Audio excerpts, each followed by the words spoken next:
Hello, and thank you for tuning in to the Fi Mastery Podcast, where our focus is on providing tools, resources, and insights that empower driven individuals to secure their own path to financial independence. My name is Peter Donisanu, and today we're going to talk about how to dive into benefits enrollment like you've been doing it all your life. Now, open enrollment only comes around once a year, but for some, the process feels like a chore that sparks a sense of overwhelm that makes you want to just click through the defaults and just be done with it. But while it can feel frustrating in certain situations, working through your benefits election can turn into a walk in the park when approached the right way. That's why in today's episode, we'll discuss what you should do before you even crack open that benefits book, how to avoid common missteps and avoid overlooking hidden treasures, and we'll also talk through a systematic approach for actually comparing one benefit versus the other. So with that, let's dive into today's podcast.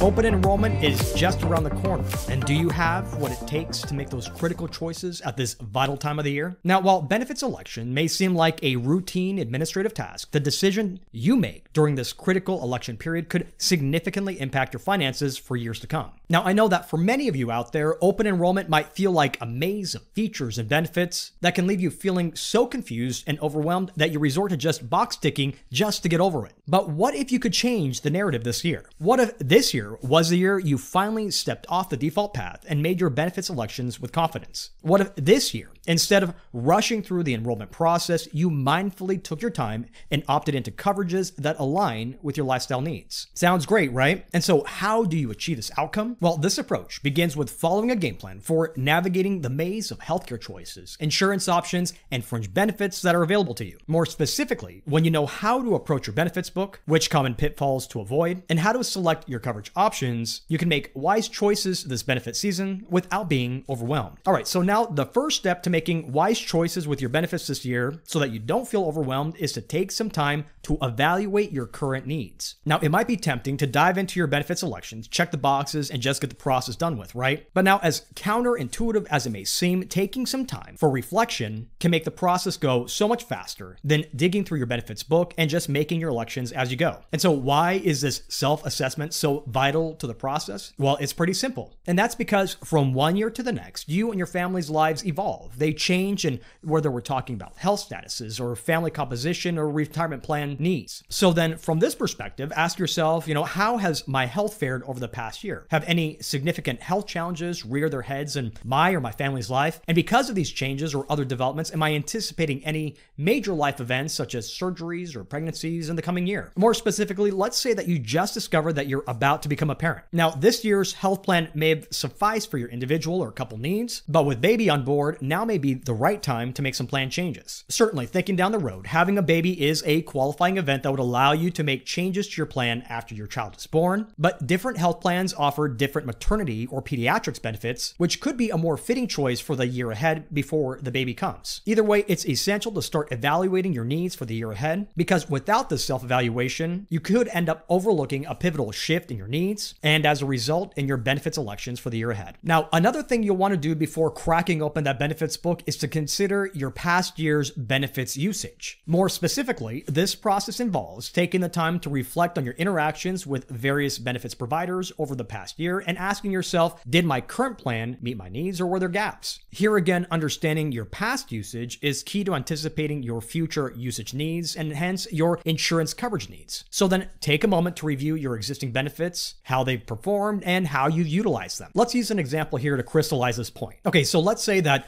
over the past year, you've seen several doctors and specialists due to a sudden onset of a chronic health condition. Now, in this case, your current plan may have burdened you with hefty out-of-pocket expenses. So then if you anticipate your health condition to persist for quite some time, then you might consider a plan with higher premiums but lower deductibles in the year ahead, which could significantly minimize your out-of-pocket expenses. Either way, take some time to ask yourself whether there have been instances where out-of-pocket expenses soar due to inadequate coverage, and evaluate whether your healthcare providers met your needs or did you have to go out of network to get the service that you needed. And finally, consider whether there were any benefits that you did not utilize, like your flexible spending account, which led to lost money at the end of the year. Indeed, a candid review of these and similar questions will likely shape your understanding of what worked well and what fell short, and likely equip you with insights for effective benefits elections in the months ahead. Okay, so now that you have a solid grasp on your health experiences over the past year and what you might anticipate with respect to medical needs in the year ahead, it's now now time to crack open that benefits book and begin reviewing your options. So then the first thing that you're likely to do as you review your benefits choices is to look at costs. Now, with that said, the process of selecting your benefits shouldn't be just a mere financial comparison. Indeed, you need to look beyond the dollar figures to appreciate each plan's holistic value. And so why shouldn't we look at just the cost of services offered? Well, the rationale here is simple. Low cost doesn't always translate into the best value. And why is that? Well, that's because a seemingly cheap plan could leave you grappling with sizable bills for certain services later on down the road. On the other hand, a seemingly more expensive plan might offer better coverages, leading to lower out-of-pocket expenses over the coming year. Indeed, making your benefits elections based on low premiums and thinking you're making the most economical choices could leave you in a lurch if your plan offers limited coverage or a restricted network of providers. To be sure, if you make your decision based on cost effectiveness alone, you could find yourself burdened with high out-of-pocket expenses for procedures not covered or seeing providers outside of your network, which likely will negate any of your cost savings altogether. So then as you're reviewing your options this benefit season, don't get hung up on the upfront costs, only to get caught with hidden expenses on the back end. Indeed, take a moment to think through the value of the services offered through each plan beyond its price when considering your benefits options. All right, so now that we've talked through the importance of understanding your current needs, reviewing your past benefits usage, and taking a comprehensive look beyond mere costs, let's take some time to talk through some ways to identify and avoid common pitfalls that you may encounter while navigating your benefits selection process. Now, no matter how well prepared you are, the road for choosing your benefits can be filled with unexpected twists and turns. For example, you could come into benefits season and just stick with what's familiar. Indeed, you might even ask yourself, well, why shouldn't I just review my current healthcare plan? I mean, it's worked just fine until now. Well, there might be some truth there, but here's the issue. More specifically, each open enrollment period brings with it not just an evaluation of changes in your own life, but also in changes to your benefits plan as a whole. Now, keep in mind that employee benefits are one of the most significant costs that employers face outside of employee salaries. And so given changes in the marketplace, your costs and benefits coverage from one year to the next could experience changes ranging from minor adjustments to major benefits revamps. And what do we mean here? Well, let's say that this year you decide to click through the defaults only to discover a few months later that a procedure that was covered in last year's plan is now a hefty out-of-pocket expense. Now, in this situation, you'll likely be stuck with your current coverage until a qualifying event or next year's open enrollment period before you can make any changes to your plan. So then as you gear up for open enrollment, don't allow the allure of the known to blind you from the potential benefits of what's changed. That's why it's essential to take the time to dive deep into the specifics of each year's plan every single year, even if you anticipate that nothing's changed. Now, the next thing that you'll want to do is pay extra special attention to the not so obvious benefits that your employer may offer from one year to the next. Certainly, during each election season, your focus may naturally drift towards the big three coverages like medical, dental, and vision. And then once you've made your selections, you're all done, right? Well, it's critical to note here that your employer's benefit package may offer coverages that could leave you with unnecessary loss opportunities if you don't take the time to check them out. How so? Well, let's say that you decide to opt out of short-term disability insurance, only to face an unexpected health event that leaves you wishing you had the safety net of that extra income as you find yourself burning through your savings as you wait for long-term disability to kick in. Or maybe as you approach this year's benefit season, you realize that your employer could have deposited thousands of free dollars into your health savings account had you simply taken a few minutes to participate in your plan's wellness programs. And let's not forget about the legal assistance benefit that might seem irrelevant to you now, but could prove invaluable during significant life events like buying a home or drafting a will. So then as you navigate through your benefits book during this open enrollment season, take some time to expand your thinking beyond the conventional because you never know what you might miss. And now as we're thinking through common pitfalls and mistakes that typically happen during open enrollment period, it's crucial not to miss out on one of the big ones that could happen this year, and that's getting clear about your open enrollment deadline. Now, this point may seem like an insignificant administrative detail, but it carries a significant consequence. And how's that? Well, imagine here for a moment that you've invested a significant amount of time and energy into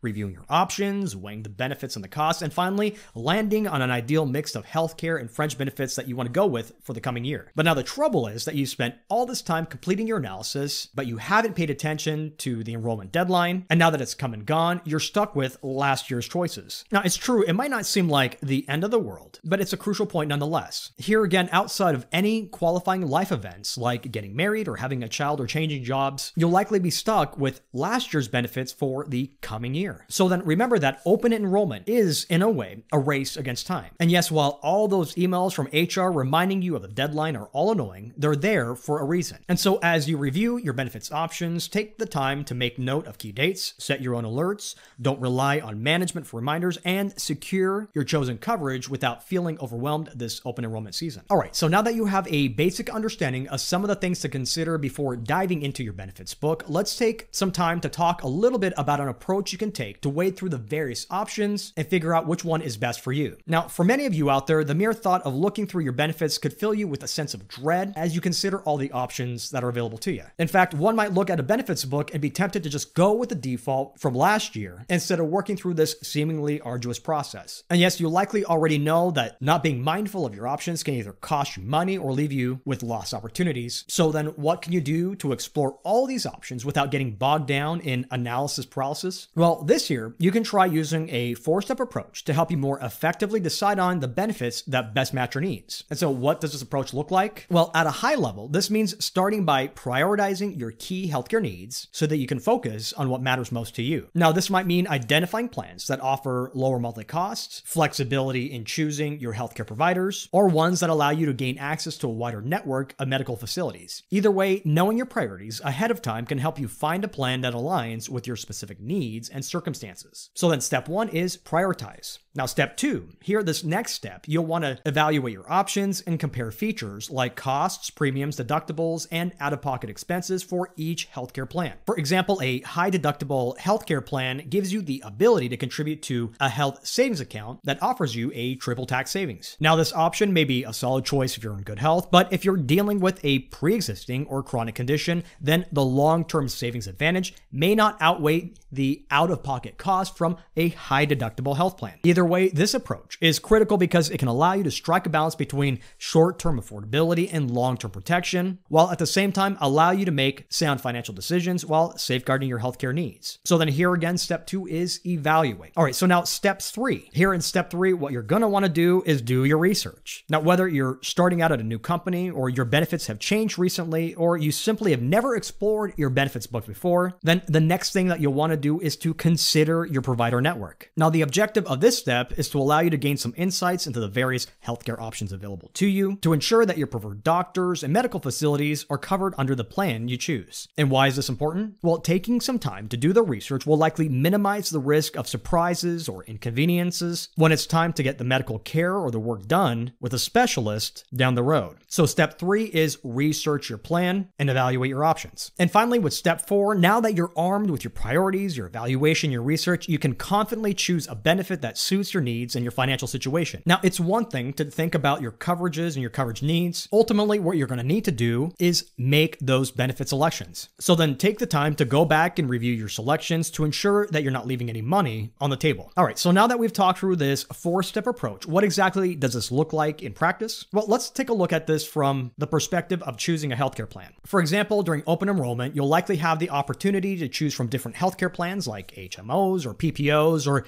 high deductible health plans, and many others. So then the big question for you is, which one should you choose? Well, here again, the 4 points that you may want to consider as you go through the selection process is the step 1 to prioritize. And that includes identifying your key healthcare needs and your preferences, and ask yourself, are you looking for lower monthly costs or greater flexibility in choosing your provider? Or are you looking for a plan with more extensive network or medical facilities? Then step 2 is to evaluate. Here you're going to compare the costs, the premium, deductibles, and out-of-pocket expenses for each plan. As you're going along this process, you want to evaluate whether you can balance short-term affordability with long-term protection. And then in step 3, you're going to do your research. You're going to examine the provider network to ensure that your preferred doctors and your medical facilities are covered under the plan you choose. And finally, in step 4, you're going to make your selection. You're going to make an informed decision based on your priorities, your evaluations, and your research, and ultimately not forgetting to select the plan that suits your needs and financial situation. Now, it's essential to note here that this is just one example of the options you may want to consider, and we offer more detailed guidance on how to use this prioritize, evaluate, research, and select process in this month's FI Mastery Journey, which is available at FIMastery.com. But either way, now as the open enrollment period kicks off this year, it's crucial to remember that picking your benefits isn't just a routine administrative task. In fact, it's an opportunity to shape the foundation of your financial wellness for the entire year. That's why as you go about reviewing your benefits book this year, it's vital to be deliberate and proactive throughout the entire process. And so to do this, you can start by assessing your current and future needs, understanding understanding the options that are available to you, and then making informed decisions. Now, if you've avoided giving this critical process your attention in past years, then overcoming the inertia and confronting the complexity of employer benefits may seem like a daunting task at first, but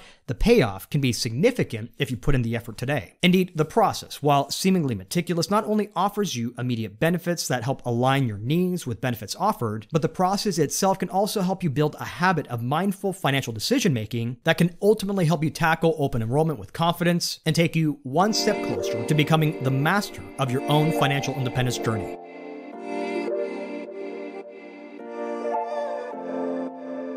Well, that's it for now. Thank you for taking the time to listen to the FiMastery podcast. To learn more about our research, visit us at FiMastery.com or email your questions to questions@franklinmadisonadvisors.com. Until next time, I'm Peter Donisanu, wishing you and yours abundant health and prosperity. FiMastery podcast is brought to you by Franklin Madison Advisors, Inc.